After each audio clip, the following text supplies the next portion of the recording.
नमस्कार, आप देख रहे हैं समाचार 18 न्यूज और आज हम ये खबर दिखाएंगे उत्तर प्रदेश के मथुरा से।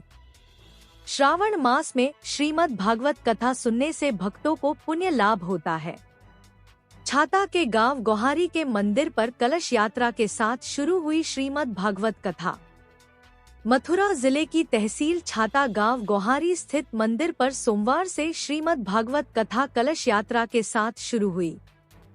कलश यात्रा मंदिर से प्रारंभ होकर गांव की परिक्रमा करते हुए मंदिर प्रांगण में भागवत कथा स्थल पर जाकर समापन हुई। इस दौरान नर नारी सभी भक्तजन उत्साहित होते हुए नजर आए। वहीं सिर पर कलश परिक्रमा में चल रही बालिकाओं की सुंदर छवि मनोहर लग रही थी। भागवत कलश यात्रा में यजमान की भूमिका चौधरी भगत सिंह पत्रकार के द्वारा निभाई गई। वहीं मोनी बाबा के द्वारा बताया गया कि प्रत्येक भक्त के दिल और मन में यह भाव जागृत होना चाहिए, इसलिए इस भागवत कथा का आयोजन किया जा रहा है। 6वीं बार इस मंदिर पर भागवत कथा प्रारंभ हुई है। 7 दिनों तक भागवत प्रेमी कथा श्रवण आनंदित होंगे। भागवत कथा अंतिम मोक्ष का द्वार है। 27 तारीख तक श्रीमद् भागवत कथा चलेगी। अंतिम दिन सभी के सहयोग से ग्राम बस्ती का भंडारा आयोजन किया जाएगा। वहीं कथा व्यास ने बताया, श्रावण मास में भागवत कथा सुनने से पुण्य का लाभ प्राप्त होता है, इसीलिए श्रीमद् भागवत मुक्ति का सबसे सरल साधन है। उत्तर प्रदेश के मथुरा से जिला संवाददाता दिनेश जादौन की खास रिपोर्ट। व्यास जी बताएं, आज जो भागवत प्रारंभ की गई है किस गांव में की गई है और क्या कुछ विशेष महत्व रहता है भागवत का? अच्छा, बोलो वृंदावन बिहारी लाल की जय, बोले भागवत महापुराण की जय। देखिए भक्तजनों, आज हमारे गांव गोहारी में श्रीमद् भागवत जी का आयोजन प्रारंभ हो रहा है।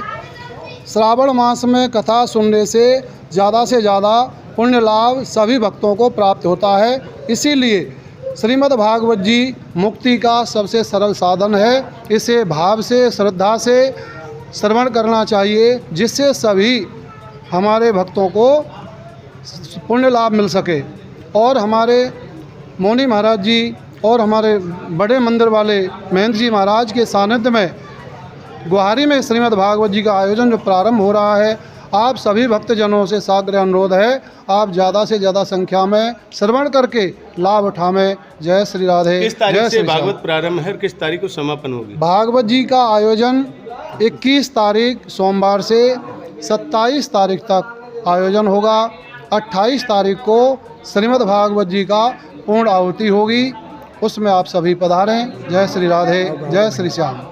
जय श्री राधे। तो महाराज जी बताएं, कैसा लग रहा है आज आपने यहाँ प्रभात फेरी की भागवत को लेकर, तो क्या कुछ कहोगे?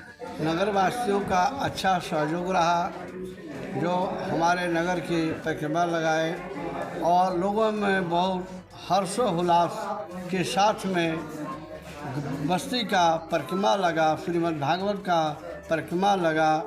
और आज 21/2025 में भागवत श्रीमद् भागवत कथा प्रारंभ होने जा रही है और 27 जुलाई 2025 को पूर्णाहुति होगी। उसके पश्चात में पूर्णाहुति के पूरा गाँव का सहयोग से भंडारा जो होगा, हम सभी ने उसमें सम्मिलित होना। समस्त गोहारी ग्राम के लिए भंडारा होगा, उसमें सभी लोग प्रसाद पाएंगे।